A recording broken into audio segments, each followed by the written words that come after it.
Pylon listeners, welcome back. Week 8 of the NFL is upon us. Man, we're almost halfway through the NFL season. Pretty crazy to think about with everything going on. But we're here previewing Week 8, and we got the rest of the Pylon crew here. So I'm Big Z representing the Detroit Lions. But let's go around the rest of the horn. We got Kinger representing the Pack. Here to take care of business again this week. Go Pack. Then we got Barney representing the Bears. What's going on, fellas? Good to be back. Bear down. And then last but not least, Remy. He's back representing the Vikings. It's border battle week. You know we 100% cheese-free over here. Skull Vikes, baby. Oh, man. Remy feeling a little bit extra this week as the Vikings are about to take on the Green Bay Packers Woo! for the second time this year. But before we get into that game, I just wanted to start off briefly. So he left us for about 7 weeks, but now he's back. It's Everson Griffen. He's back in the NFC North, and he's back in Honolulu Blue, baby. So I wanted to get I wanted to get your reaction. How do you feel about seeing Everson Griffen wearing a Lions uniform? You know, I like it, but he's a good vocal person to have in that locker room, and he'll take over the huddle pregame, and he'll say all the right things. And as disappointing as it was seeing him go to Dallas, it pains me a little more because now, I mean, he knows all of our left tackles' techniques and tendencies, and we'll see him not this week but the following week as he makes his debut. And he's an animal when he wants to be, and like I told you before, on 3rd and 5, he'll jump off sides and give you guys a first down. So we'll just see. He's definitely we'll see what he's got left in the tank. Yeah, and my reaction to it, the Lions giving up a conditional 5th or 6th round draft pick. It's probably predicated on how many snaps he plays or something like that. But I like the move. Trey Flowers and Romeo Okwara have been stepping up big time, especially Romeo Okwara. He's playing way above what he's shown in the past few years. But getting Everson Griffen in a rotation is huge, and for what I think is a small price for the upside that he can bring. Now, he's 32 years old. He's definitely not what he once was, but this is a guy that has had a sack in every game he ever faced Matt Stafford in. Matt Stafford, I think he sacked Matt Stafford 10 times in his career. So the Lions will definitely, for a reason. The Lions will definitely, at least Lions fans will like seeing him in our defense now. And he's an extra piece. He's not a guy that I think we're looking to be like the Everson Griffen of old by any means. And he's being paid that way as well this year. But this is a guy, he has 2.5 sacks. He has 12 hurries on the year. He had his best 2 games graded per PFF the last 2 weeks. So I think he's on the upswing. And I think the Lions are going to put him in a position to succeed, especially when they can find those one-on-one matchups on him to succeed. I'm just repeating myself now, but which means it's time to move on to the next segment here and get everybody else involved. So the first game I want to bring up is the Packers hosting the Minnesota Vikings this week. Packers 6.5-point favorites in Green Bay, so not more than a touchdown, but not quite a touchdown, an extra point. Interesting line, but Kinger, let's throw it over to you. How do you feel about the Packers coming in this week? Minnesota coming off a bye. Like I said at the beginning, it's just another week for the Packers to take care of business. I'm got to be feeling confident. It's been since 2018's the last time the Vikings have beat the Packers.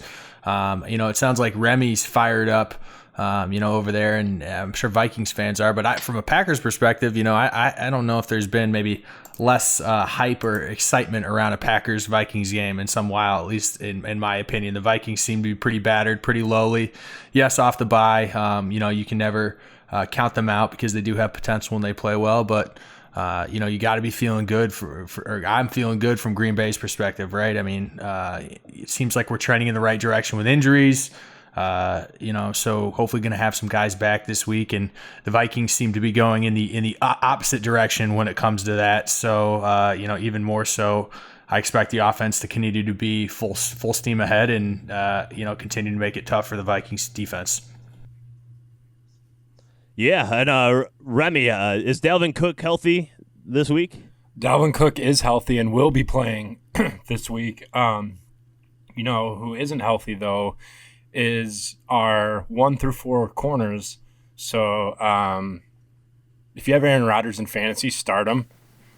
He might throw for 600 yards. But I don't know if this is your official throw to me now, or if you want to ask a few more questions, but I can start going off. No, I mean, the other question I had was Daniel Hunter. I know there was a confirmation on his health going forward for the rest of the year, right? Yeah, so he just had successful neck surgery today. So he is out for the remainder of the season. So he'll be back in 2021. But so Daniil's out, and you got Cook coming back, but in Minnesota, I mean, this week is kind of a win-win situation, whether you win or lose. You know, you win, then the Packers are the worst team in the league because they just got beat by the worst team in the league. And yes, I mean, other than the Jets, I mean, the Falcons beat us, so you know we're one of the worst teams in the league. So if we Cowboys look pretty bad. Cowboys do look pretty bad. But if we somehow upset the Packers, I'm chirping for the rest of the year. I don't care. But I mean, if we do lose, it's just another direction towards a top draft pick. But I mean, this is going to be a field day for Rodgers, man. I mean, we've got Cam Dantzler, Holton Hill, and Mike Hughes, our 3 starting corners out. Chris Jones, who we just claimed, didn't practice. Chris Boyd, who is our backup, was limited in practice. So the only corners we have really going into Sunday is Jeff Gladney, our rookie, Mark Fields, who has only played 6 snaps in his whole career, second year, and that's about it. We've got like 2 or 3 corners, and it's looking pretty weird in Minnesota. We're not used to being this thin at corner. And it kind of makes you wonder, as Zimmer as the cornerback whisperer, has that gone away, or is it just our bad luck with hell? I don't know. It's definitely going to be interesting, but I'm skeptical, and I'm fired up, dude. It's the Packer-Viking. It's my favorite game of the year, so let's somehow get in there, and maybe Cookie can rush for like 300 yards or something. Kinger, do you have any fears about this Vikings defense at all? No, not really. I mean, there's across the board. I mean, there's just nothing really. I mean, there's been nothing that they've shown this year that really makes me feel that it's going to go different than week 1. And like you said, your corners are you're even in a worse opposition than when you were week 1. I saw you mention Mike Hughes. I think I just saw on Twitter tonight that it's looking like he's going to IR. So who knows when he's even coming back as well. So yeah, they're completely that neck injury is not good. Exactly. And I mean, they're just completely banged up across the board. Lazard came back to practice today for the Packers. It's I just overall don't think there's been any changes in Minnesota that makes me think that it's going to go any differently. I mean, do you think they're going to roll over? Or you think they give it a little bit of a game? I want it to be a game, but I would not be surprised if it's 31-10 or something crazy. Now, a little bit now. What's the rumor in Green Bay about Will Fuller? Oh, I mean, yeah, there's been talks all week long that the Packers were if they were gonna trade for a wide receiver, but I don't actually think that that's actually gonna come to fruition. They just signed I forget who it is off the Panthers practice squad. I'm blanking on it right now. I'm trying to pick that up, but they picked up somebody. And I don't anticipate a trade deadline being made anytime, or a move being made before the trade deadline. I saw Amari Cooper thrown out there too, as a possible target. That's not going to happen. Dallas getting rid of everybody. That's not going to happen. Okay, just thrown out there. No. Is anybody on the trade block for Minnesota, Remy? Now, a lot of these trades are being made now because of the COVID 1 week thing. Earlier in the week, there was some speculation that Harrison Smith might possibly be on the trade block because of rumors of him unfollowing the Vikings on every social media account. Well, then speculation came out that said that he never followed the Vikings on social media in the first place because he's such a low-key guy. I haven't heard anything, but I have possibly heard that Kyle Rudolph, who is the 5th highest paid tight end in the league, and possibly our left tackle Riley Reif, might have a better chance of being traded other than Harrison Smith. As Vike fans, you don't want to see Harrison Smith traded. He's done nothing but do his work. Every year. He's low key, and you want to see him retire in purple, just like Chad Greenway did. But nobody's safe. I thought Diggs was safe, and nope. You start throwing Adam Thielen's name in there, because what happens in drafts if we get a pick and we end up going Jamar Chase? Then woo! Right now it's a weird time in Minnesota. So like I said, we're not used to being 1-5 coming out of the bye. And I guess we'll just have to see who gets the axe and who doesn't. Barney, you want to throw something in there? Yeah, I think the Vikings are an absolute dumpster fire right now. If they don't get rid of Riley Reef, I don't know what they're thinking, because that guy's got to be so pissed right now that he restructured his deal, to make room for Yannick and all that stuff, and then the complete just debacle that. And he's played well. And he's played better under his new contract than he has ever. Well, the thing with Riley Reef is either he's going to restructure or they cut him. So that was his options. That guy's got to be so salty, though. I mean, for Spielman to pull those moves and then, convince him to take less, and then this happens, he's just got to be like, you motherfucker. All right, so I mean, if we're all saying this about why is the line only 6.5? It sounds like it should be like 9.5, 10. Could someone explain why it is what it is? I don't know why it's that low. I think they are giving just too much respect to Minnesota, I guess, just the historical matchups. I don't see this being close by any means. I'm going to take Green Bay 31-14 in my mind. Again, it just, to me, seems like it's overmatched. If the Green Bay's defense even shows up, if they show up to play, there's no reason that Minnesota should be in this football game. So I'm confident in my Packers again this week, and I think it's another week where they put on another dominating performance. I mean, the biggest concern, I guess, and the reason why this line is what it is the Packers' run defense isn't spectacular by any means, and the Vikings do still possess an elite run offense with Dalvin Cook in the lineup. That'd be the only concern. So, Kinger, do you have any concerns about the Packers' run defense against with Dalvin Cook coming back? No, not at all. I mean, I really don't. I'm just overall there's just not reason to be, right? Minnesota has not proven this far this season, like I said earlier. It's not to repeat myself, but it just doesn't seem like they've gotten any better, and I don't think Green Bay's handled them the last 3 times they've played, and there's no reason it should be any different this time. So, Remy, what do you think? The Vikings going to be able to control the game here and make it close? I think losing to Tennessee by 1 point and losing to Seattle by, 1 point, really kind of shows the moral victories here. And I like to throw that around. Lions fans love moral victories, Remy. We lead the league in them since 1950. So if we can just make it a close game, something I can just enjoy watching on a Sunday for once. I think Viking fans will be happy and who knows? I mean, Minneapolis miracle can happen. Why can't we go to Green Bay and beat them with what we got? Next man up, baby. Let's go. Border battle. So what is your prediction then, Remy, for this game? I'm gonna have to go. I like this. I like 28-20. Minnesota. Okay. All right. That's a big moral victory right there for you. Huge moral victory. Barney, what are you feeling? The Vikings defense was questionable at best to start the season, and they've only gotten worse.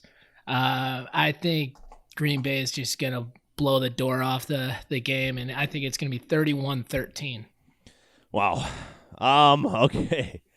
Not a lot of respect so far for the Vikings here, Remy, unfortunately. Come on, show some love. Give the upset. I do think Dalvin Cook gets a couple of touchdown runs in this game and over 120 yards of rushing, so I think that's going to make it an interesting game. This is a tough one for me. I'm going to go 34-20 Green Bay. Ooh, all right. 20 Green Bay. Back against the wall. I just don't think the Vikings defense is good. I think and especially with all these injuries that you're mentioning here tonight, I I just don't see how they can keep it within 7. I want to end this segment. Just make a couple last minute comments. One, the Vikings are lowly, but we've been talking this season on Zimmer's job, and it seems like Rodgers came out and made a statement today that he still thinks that you'd be absolutely crazy to have that conversation if Zimmer should be on the hot seat or not. But it's been a big ordeal. I thought this was pretty funny. It's been a big ordeal over the last 2 days. Rodgers went on McAfee's show again yesterday and talked about how he was upset with the Green Bay media asking poor questions.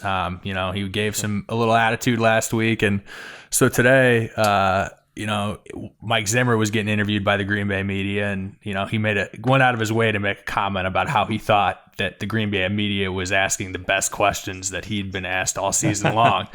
And the Packers beat writer Rob Demoski said, you need to tell that to Rodgers. He thinks we're all idiots. And Zimmer responded well, I think our guys are idiots too. So I thought that was pretty good humor there by Mike Zimmer. Gave me a little respect. Obviously I think he's a good football coach too, but that was just wanted to make that comment. Thought that was pretty funny. That's a great way to end the segment, Kinger, for sure. And another reason to keep Mike Zimmer around, right, Remy? His humor, exactly. I guess.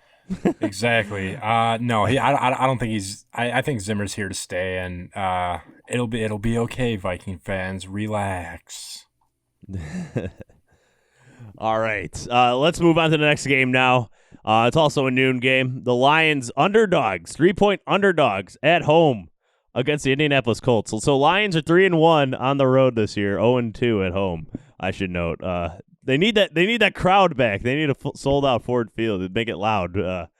They play much better, obviously. But so Lions getting a Colts team off the bye. Obviously, they've been playing well this year. They're 4-2.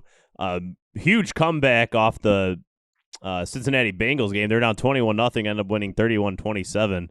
But this Bengals or the Colts defense a little vulnerable the last 2 weeks. Getting up 32 to the Browns and then 27 to the Bengals. So I like the way this Lions offense matches up, especially if they can use play action, kind of negate DeForest Buckner's pass rush up the middle, which is a bread and butter of the Lions last few weeks, is establishing somewhat of a run. It doesn't need to be the greatest run, but at least 4 yards.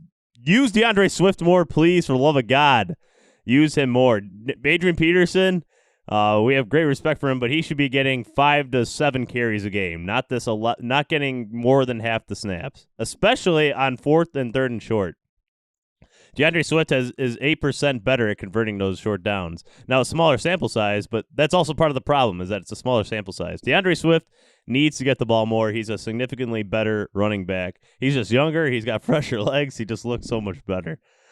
So that's my plea of the week, if you will. Please get DeAndre Swift at least more than half the carries for this Lions team. It will make them a better offense. And on those 3rd and 4th and shorts, DeAndre Swift is a passing threat as well. So if they do go play action. Adrian Peterson, not a passing threat. He's never been one in his career. Maybe on a screen or two every now and then, but that's about it. He's definitely not a great pass blocker either. He's okay, but the Lions actually have the top pass blocking running back in the NFL right now in Kinger Johnson. So Kinger Johnson no longer getting any carries really. He's gotten I think 5 on the year in total, but he's an elite pass blocker. So that's why that's why he's still got a roster spot, and he's fully embraced his new role. Actually, he's had 2 knee surgeries. He knows he's not the same runner as he was before. But the number one goal for this Lions team this week has got to be stop the run against the Indianapolis Colts. You stop the run against Jonathan Taylor and his Colts offensive line that we know to be elite. Put Phillip Rivers in those long third and long situations, especially the way he's been playing lately. 7 touchdowns, 6 interceptions for Phillip Rivers on the year. I love the way this defense is going to match up with the Colts because the Lions have been actually pretty successful on those 3rd and long downs this year. But Barney, you tell me the Colts offense wasn't that successful against the Bears. What did the Bears do? Was it get the pass rush against Phillip Rivers? How do you feel like the Lions match up with the Colts here?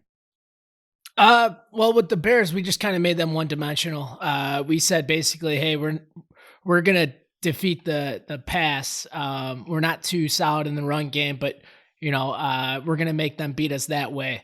With you guys, how you match up defensively, I don't really think you guys match up too well. I think they get a lot of push from that front five, those linemen. They're nasty dudes. I think they run the ball well.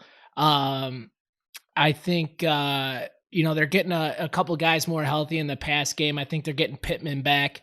And again, I'm just not a huge believer in Detroit's defense, but I think it'll be a pretty close game because as far as your guys' offense goes, I mean I like your guys' offense. You guys can score points in a hurry, and Stafford is one of the most underrated quarterbacks in the game. So I think as long as you can do something to stop DeForest Buckner, and I think Leonard, their linebacker, Darius Leonard, he's making it back this week, isn't he? Or no? He was a limited participant in practice, so questionable right now. It's not clear.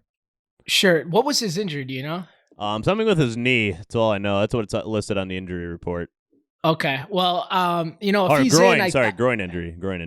Groin injury. So that's a little.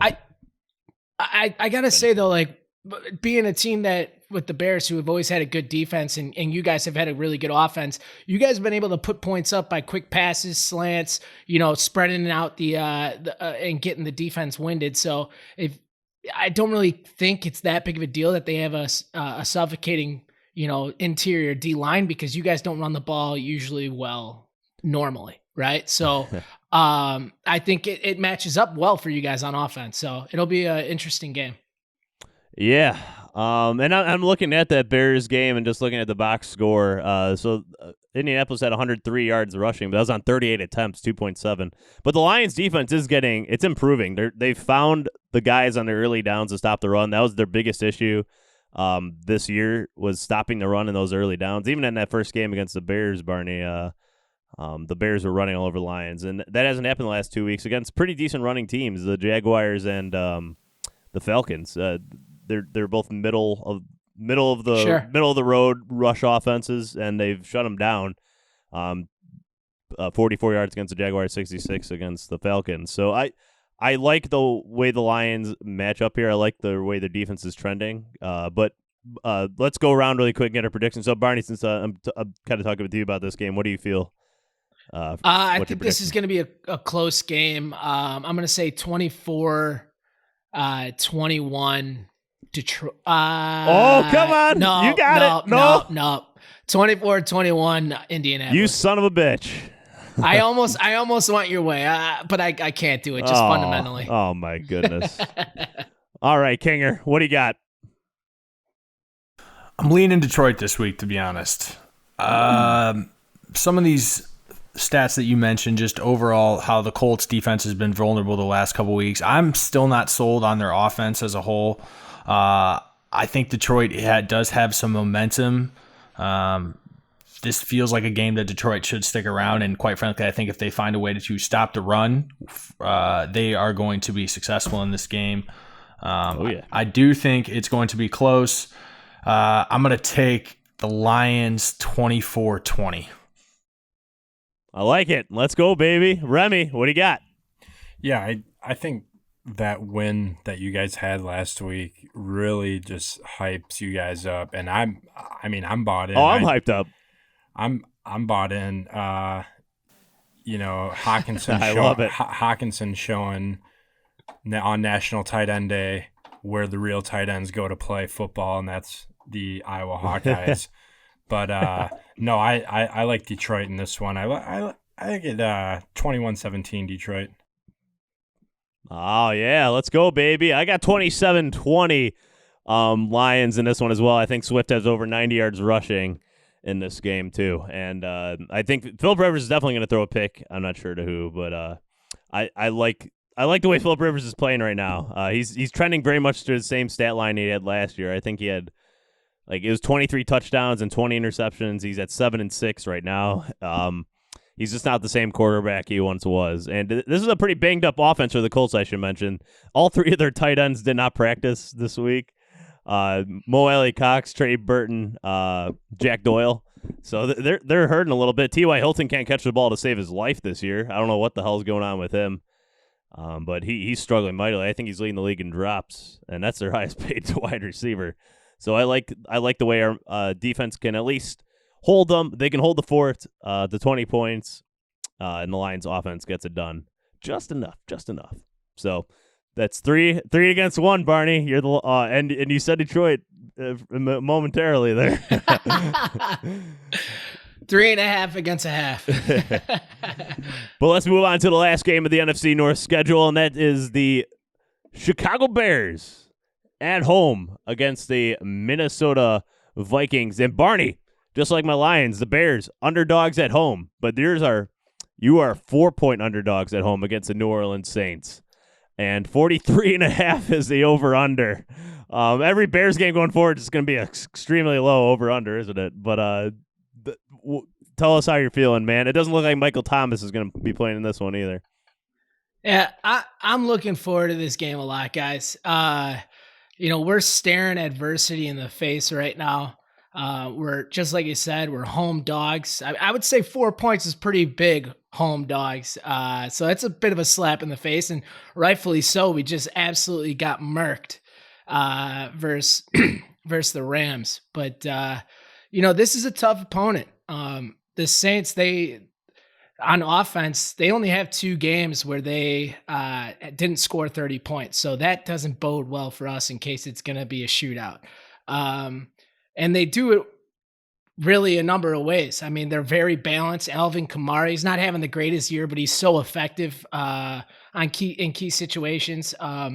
And then, like you said, Michael Thomas might not be out there, but Drew Brees, even though his stats aren't going to jump out at you, he's very efficient with the ball. And, like I said, he's putting up 30 points a game, more than 30 points a game, I'm pretty sure. But, defensively, they stop the run really well, but that really doesn't matter when you're facing the Bears because the Pee Wee football team can stop the run there. Our head coach doesn't know too much about blocking schemes or anything like that, or just like straight up not telegraphing plays. But they're not the greatest in pass in the pass defense. And if the Bears are going to have to win this game, they're going to have to jump on them early. They got to clamp down on that defense. We have one of the best pass defenses in the game. So if we can make them one-dimensional, that'd be great. Although I'm pretty sure the Saints' game plan is probably going to be to pound the rock because we have been susceptible. But like I said, the Bears, I mean, they got to establish some dominance on defense. That's the only way we're going to win. It's got to be a low-scoring game for us to win because I don't like us in a shootout. But if we can contain Kamara enough, I think our pass defense will keep the game relatively reachable to win. And even in that game versus the Rams, I know that for 60 minutes, we got our ass whooped in every phase of the game. But, you take away that interception in the end zone and Nick Foles going down fourth and goal on the 10 or whatever it was, we still had a chance that whole entire game. And I think our defense allows us, that opportunity. So we got to take advantage of their susceptible pass defense. But what really scares me is this injury report. Right now, Allen Robinson's in concussion protocol. I took a helmet to the back of his helmet last game in like the 2-minute drill that the referees forced him to take the rest of the series off. It should have been a 15-yard penalty. The play with Jimmy Graham, that interception should never happen, but they made him sit out, but didn't throw a flag, which was pretty obvious. He's in concussion protocol and on a short week. With us playing on Monday and now playing on Sunday, it doesn't bode really confident with him. And then also just a huge loss right now, Cody Whitehair playing center. I've already gone over our inability to do anything productive on offense, and that has everything to do with our line. But now we're going to have Leno, Coward, Sam Mustipher filling in for Whitehair if he can't go.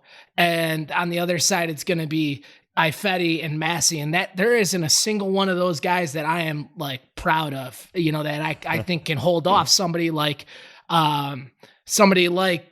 Jordan Cameron, right? Or Cameron Jordan. Cameron Jordan, he's a beast. And then Marcus Davenport's getting back in the mix. So, and even with Malcolm Brown, they got a tough defensive front to face. And, our hands are going to be full with this one. Is Khalil Mack supposed to be playing this week? I know he did not practice today either with an ankle. I know he had a back thing last week. Now it's ankle listed. What's the deal there? I don't know. It could be smoke and mirrors. It could just be like a Veterans Day off, or I mean, they say a healthier scratch or a Veterans Day, but they're saying different body parts, and I don't know if he's just sore as hell or what, but he's got something every week. He's always a game day decision, but in the last 3 weeks he's had a sack in each one. He had a strip sack the last one, but he obviously got recovered by the Rams, but he's playing well, and I don't think he's going to have, he's going to be somebody to worry about. Yeah, and Emmanuel Sanders out as well for the Saints here. So the Saints are hurting, at least from a wide receiver standpoint. Yeah, their wide receivers are going to be tested here. Emmanuel Sanders is out. Michael Thomas looks to be out. And then Marquez Callaway, who, is just a younger dude that has been, getting some quality minutes in and producing pretty well with Drew Brees. But he's out with an ankle, at least right now. So they're going to be hurting, and I expect them to try to dictate the tempo by running the ball with Alvin Kamara a lot. Yeah, absolutely. So, Barney, what are you feeling for this game? What is your prediction here? Dude, everything's telling me, don't be a doofus. Bet with your head, not your heart. But like I said, I'm looking forward to this game. We're staring adversity in the face. For the first time ever, our coaches are being called out, in the press, because the press is notoriously soft. I'd like them to call out more issues, but Nagy's feeling some heat right now, at least is from being able to call the plays perspective. And he's got to come out and he's got to fire. So he loves to throw the ball. He's not a big guy that commits to the run. And since that team has a good run defense, this is his chance to say, hey, I'm still a good, play caller. I know what I'm doing. And regardless of that, I'm just a dumb idiot that thinks the Bears are always going to win a game. So I'm going to go Bears in an ugly one. 19-16. I love the score. I love the score prediction. Remy, what are your thoughts here about the Bears hosting the Saints? Well, you guys know that my rules here is I don't root for the Packers and I don't root for the Saints. Let's go, Remy! With that being said, though, the Bears need to realize who they are. And I think that Bear fans might think they're better than what they are. Now, I have a question for you, Barney. If Nick Foles drops this game, are you guys calling back for Mitch? No, dude. No. I mean, Nick Foles' stats aren't great at all. I admit it. But if you take that last game versus the Rams, I mean, this is crazy. In 50% of his dropbacks, he was hurried on all 50% of those. I mean, it's just like he doesn't stand a chance. We can't do long routes. We can't do timing routes. We can't do anything. I like Nick from before the pre-snap. He can identify coverages and stuff, and I like that. We don't have anyone that gives a shit on the line right now that gives me faith, and that's why the struggles come in.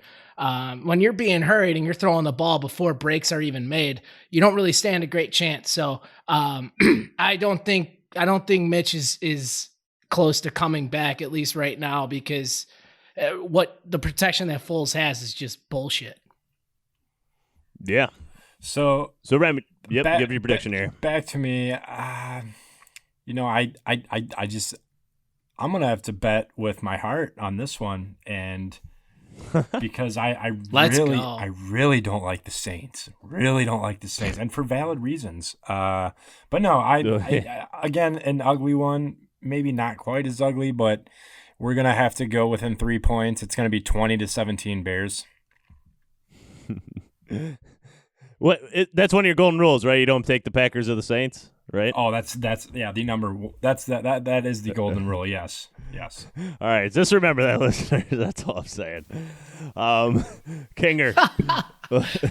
Well, aren't we all feeling? blessed that we get the Bears on national television 2 weeks in a row? Yeah, woohoo. Everybody's super excited about this. Although, honestly, I don't mind when that happens in Chicago because that means that I get to watch Green Bay. That being said, I think the Bears are going to put up a better performance than what they put up Monday night against the Rams. I don't know if that's really saying much, but I expect the Bears to defense to step up, play with a little bit more aggression, finish some of those plays that they didn't finish on Monday night. That being said, I still think they're susceptible. Barney already highlighted Alvin Kamara's effectiveness, not having the best year, but if the Saints get the ball rolling and he gets going both in the run and pass game out of the backfield, I think that's going to cause Chicago's defense problems. I think the Saints are a better, more complete team than the Bears, and I do think they're going to edge them out this week in a good football game. So I'm going to go 23-17 New Orleans. I like that. I like that a lot, Kinger. And what I bear this down to, so the weather on Sunday is going to be really windy. It's probably going to be like 13 to 15 mile per hour winds. A little bit of bear weather. 39 degrees is the high on Sunday. Drew Brees is not comfortable outside the dome, fellas. But here's the thing, Barney. I don't think it's going to matter too much because what I'm going to boil this down to is who has the better run game, and I think the Saints have a significantly better run game, and the Bears' defense, as we saw last game against the Rams, against the run, it's just okay. It's mediocre this year. It's not elite. They're rated middle of the pack this year in run defense, and I hate the Bears' run offense right now. And especially what you mentioned with the O-line problems. I just think that's a huge advantage with the weather and everything I see. I like 24-13 Saints. I don't see the Bears moving the ball a lot in this game. But that's just me. Maybe they'll turn around, Barney. But man, I don't like the matchup. I'm sorry. It's all right. Bear weather usually, whenever it's really windy like this, it shuts on and off like a fan, So like when Nick Foles gets out there, everything's going to be nice and crisp. And he's going to be hitting just perfect routes. And then when Breeze comes on, the wind comes, right? Right off the lake there. All right. So that's our Week 7 preview for all the NFC North matchups. And we're going to move on to our last segment because we're recording this on Wednesday, getting ready for the weekend. And that means it's time for Best Bets. So let's throw it over to Barney. So give it an update on our best bets and how everybody's doing this year. Me and Remy, I think we turned around a little bit. Yeah, great weekends out of you guys last week. 3-0 for the both of you. Not a blemish. Love to see it. Hold on. Can we have a caveat on Remy over there, though? He had the Lions. Do you want me to say it or do you want to say it? What do you do? You go ahead, buddy. You can say it. You go ahead. No, this guy takes the Lions and then he does a 180 and takes the Falcons when it came time to put the actual money down. What kind of shit is that, man? Please explain yourself. And you lost. Karma is a bitch. Yeah. Okay. You guys lost on an absolute fluke play. It doesn't matter. That's what happened. We won.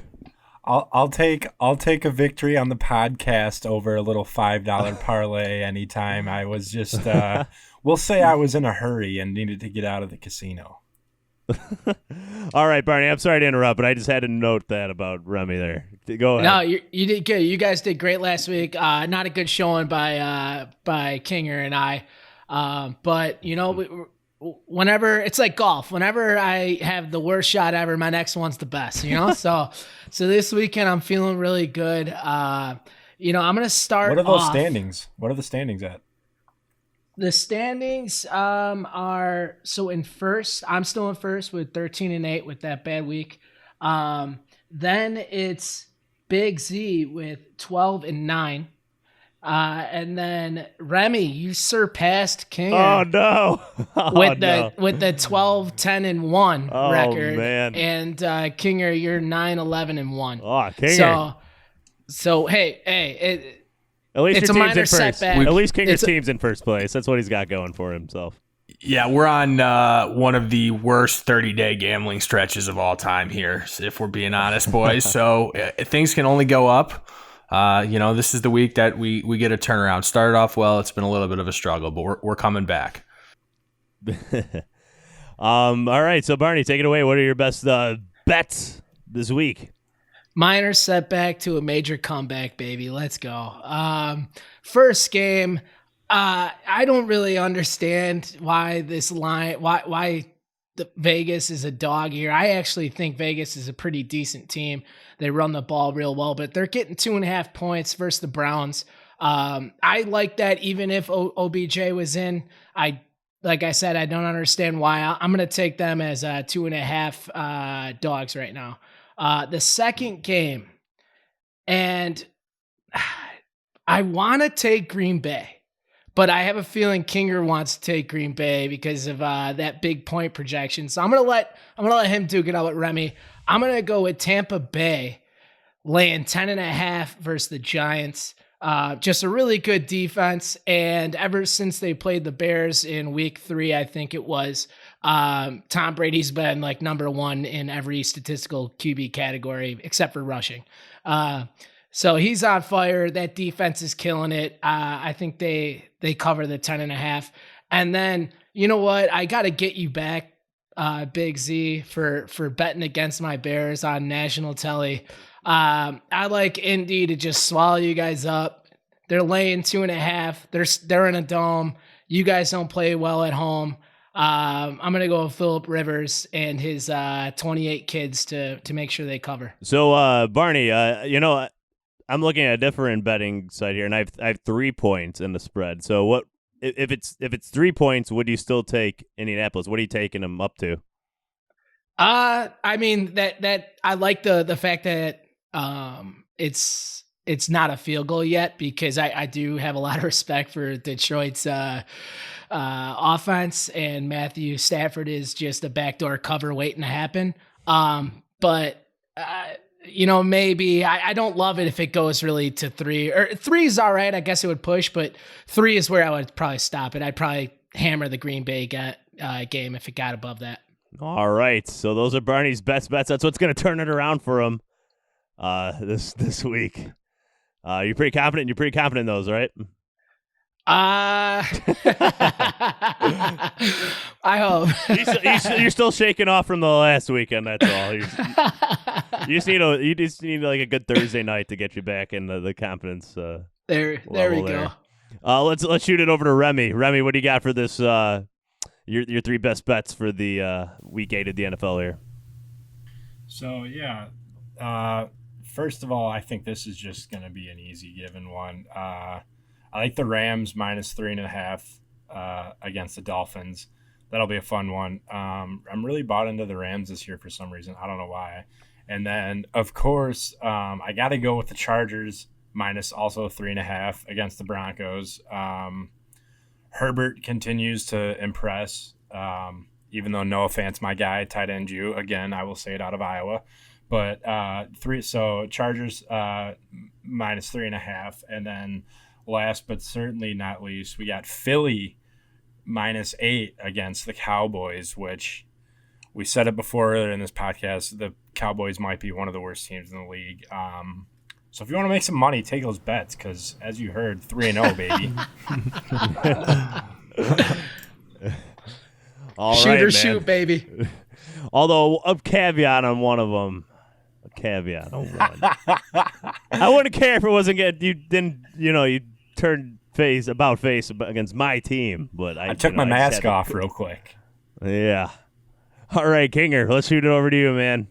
This is your redemption weekend here, right? Redemption week, and it's good to know that I'm on the same page with the boys on the podcast here because my 3 games have already been mentioned. I'm with Barney. I'm on the Raiders. Like them as the underdogs. Cleveland, I'm still not sold on, although last time I talked about the Browns, they ended up absolutely destroying the Cowboys and making me look foolish. So hopefully that doesn't happen again this weekend. I also am with Remy. I'm going to take the Rams -4. I like the momentum that they have after beating Chicago.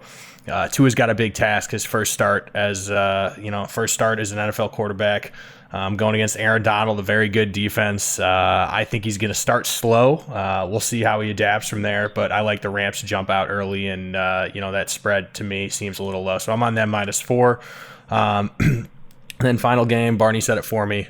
Love Green Bay this week. Have not been on them since week 1 on the podcast. Should have been if you've been betting them. You've been making a lot of money outside of the Tampa Bay game. I'm back on them this week. Think the Vikings are lowly. They're going to roll. Let's go. Go Pack. All right. I like it. So my best bets for this weekend, I got to start with my team. I'll definitely be going against Barney here. And I'm not just going to say I have him at 3 points and, my betting app, Bet Rivers, that I use more often. Although it crashed this weekend, so during NFL Sunday, so I quickly threw money in FanDuel, which works much better. Anyways, that was a whole thing with a bunch of people. But nevertheless, I love the value here. So I'm actually going to say if the Lions if the Lions are 3.5 point underdogs at any point, I'd say take that. If not, I'm going to say take the money line straight up. I think the Lions are going to win this game. So plus 135 is what I see right now. So if the line moves to 3.5, I say take that. If it stays at 3 or less, take the Lions money line. So that's my first. Dude, where bet. are those stones at? Just go money line right from the start. I mean, I feel like if it's 3 points, I'm not going for the push. I'm going for the victory. I'm going to go for the higher value at that point. That game could go either way. They're very evenly matched up teams, and I've seen a lot predictions go either way. So I that's why I really like that. The second one, I gotta go with the 49ers as underdogs again. They're facing the Seahawks, 3:25 game. The Seahawks defense is truly, truly atrocious. Like, it is very, very bad. People talk about how bad the Cowboys defense is. Seattle's is arguably just as bad, except they have Russell Wilson at quarterback and an elite offense. So I think the 49ers, they know that Seahawks team well. They're 2.5 point underdogs. I mean, at 2.5. I'll stick with 2.5 just because the Seattle plays some weird scores sometimes, and they keep it in within 1 or 2 points. Unlike most teams, they always play weird games. But anyways, especially that Cardinals Seahawks game was just bonkers last weekend. That was the best game of the year. Oh yeah, just a wild game. But I hate that Seahawks defense. They traded for Carlos Dunlap this week, but he's not going to be playing this week, and that's not going to fix their issues. So 2.5, 49ers there. And this last one, I just keep going back and forth on. It's tough. I just want to give before I give my last one, the Jets are 19.5 point underdogs to the Chiefs. It opened up at 20.5, I think. Let's just give a big shout out to Adam Gase for truly achieving the take him, Big Z. Impossible. Take him. Take the Oh, Jets. hell no. Take the Jets. I wouldn't even throw him in a tease, like a tease, and that's a 4 touchdown game potentially. I just cannot do that in good conscience. Oh, this third one is tough, but I keep going back and forth. I'm gonna take the Thursday one, and I'm gonna go Falcons 2.5 point underdogs. So 3 road dogs, or 2 road dogs and 1 home dog. I'm taking, but I like the Falcons at 2.5. I still think their offense matches up well, and I'm not overly impressed with the Panthers offense. And it's a short road trip for them on the weekend. I think they're gonna be pissed off because they've looked good actually the last 2 weeks. I mean, they got lucky as no love for my boy Teddy. No love for my boy Teddy at all. I mean, he's good. He's all right. He's but good. I think the Falcons have looked much better last 2 games with Raheem Morris at the helm than they have all year, and so that's the one I'm going to go with. These are tough lines this week, gentlemen. But I think I also, just throwing a fourth one just for just to because I do like the Green Bay. The money ball. Let's go. I do like the Green Bay one. That's going to be impossible for me at least to not throw Green Bay in a. That's a given. I'm with you on that. At least throw Green Bay in a tease. You're going to get them at a pick 'em if you throw them in a tease. So whatever teaser I do and whatever parlay, it's going to be involving Green Bay for sure. At least the money line and a money line parlay. If we're throwing a money ball out there, let me take Minnesota and then I get 30 extra wins forever. Any given Sunday, baby. Any given Sunday. We'll give you 30 extra wins if you take the Jets, not the Vikings. All right, gentlemen, I think that's going to wrap up this podcast here. Oh, man, Week 8 of the NFL season upcoming this weekend. We got a divisional game, Packers, Vikings, Bears hosting the Saints, and the Lions getting the Colts. So a lot of top-tier NFL games this weekend. A lot of fun football, and we'll have it all, our reaction next week, next episode. So Instagram at The Pylon. You can follow us on there. We posted a bunch of stuff. We post our bets there on Sunday. You can see Barney's rant from last episode. Our producer Kid J put together, really cool. Just follow us, react, and please get involved. It's a NFC North community here we got going. So thank you, everybody, for listening. Really appreciate it, and we'll see you after Week 8 wraps up. Open up those windows. Take off the sleeves. Bear weather's coming, baby. Let's go.